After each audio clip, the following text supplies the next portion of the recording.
All right. Well, good morning, church. It's good to be gathered together. I am using a table today, so that tells you some things are going to be different. We are, as we've been working through this series called Untangling Jesus, we have been offering some chances to ask some questions. And so I got a lot of questions from last week. So that tells you if you weren't here last week, you should probably go listen to it and then send me more questions from last week. But I wanted to begin this morning with answering a question, or actually two questions from last week.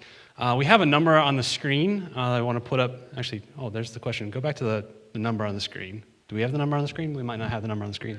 There it is. All right. So if you have questions, so as we're going through this series, we want to give time to talk through some of the questions that come up through some of the stuff that we talk about, because we can only spend so long in a sermon. We've got some attention span.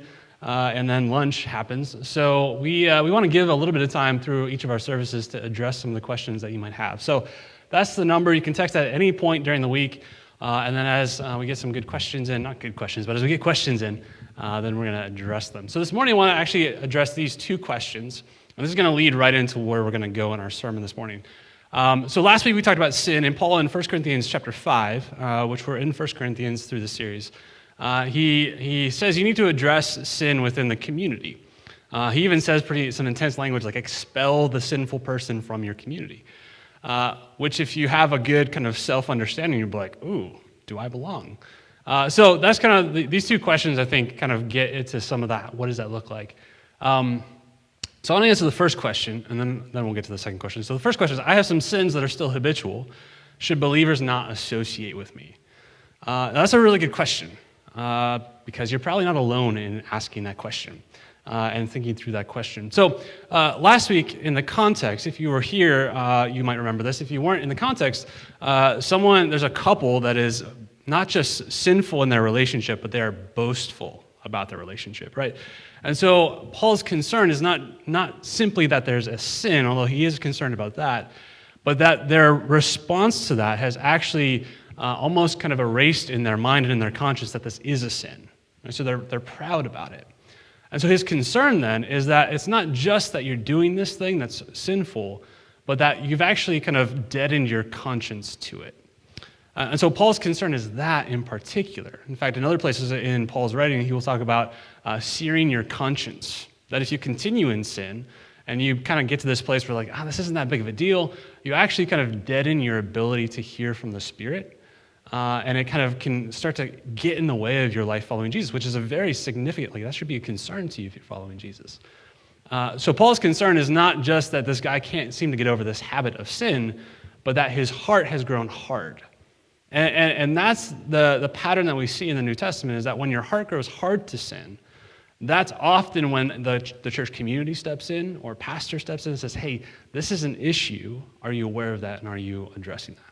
All right, so the very fact that you would ask a question like this tells me that you're in a good spot, right? Because you're like, hey, this is a sin. I'm still struggling with it. That's where all of us are.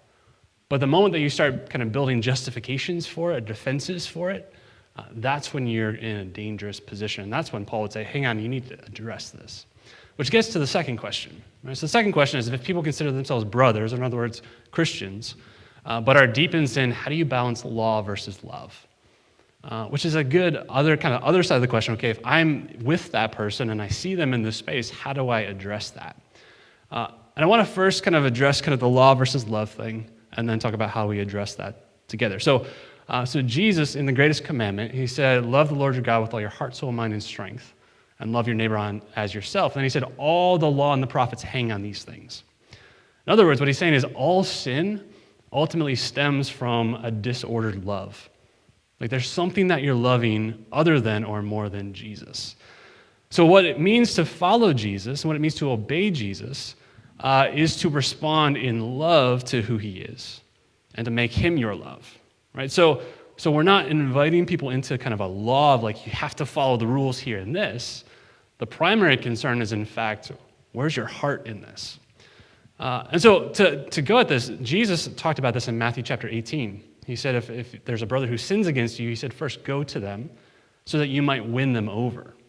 All right, so our addressing of sin in someone's life is for the purpose of winning them over, not to rub it in their face or make them feel bad. right? To win them over, and what are we winning them over? We're winning them over to Jesus. Right? So like if you're in this space of like you're living in sin, one of the questions you could just ask is like, is what you're doing making you more like Jesus or less like Jesus? And do you love Jesus more because you're doing this or less because you're doing this?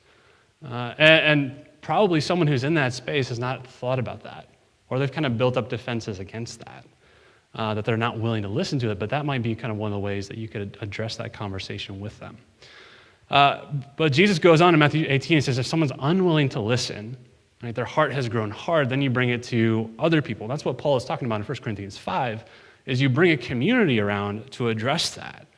To say, look, this isn't just about me and you. It's not just that I disagree with how you're living, but actually like our community that we have belonged to, that we've covenanted together as members, is saying, hey, this is an issue. Right? And so this kind of gets to the place where that as a community we'd say, hey, like what's going on here? Right? So you're not alone in seeking to address someone in their sin. And so God has kind of equipped and given us the invitation to name that in people's lives. And then Jesus gets to the point where if that doesn't even work, he says, deliver him over to Satan, right? Which is what Paul says also, which sounds really scary. But in essence, what he's saying is you need to set him aside so that he can feel the weight and the consequence of his sin. Right? So he can feel what it feels like, right? Because sin ultimately separates us from God. And so when we're separated from community, as part of that, the Holy Spirit, who convicts us, can do work. Right? So we're not just saying, all right, we're going to give you to Satan for Satan to do whatever you want. No, we're setting you aside for a time because the Holy Spirit needs to break your heart again. And sometimes that's kind of, we need to feel the weight of that. So that's how I would go about answering that question. And if you have further thoughts or kind of things that you want to dig into that with that, feel free to ask that question, whether it's texting or just even after service this morning, because that's a really important kind of follow-up to what we talked about last week.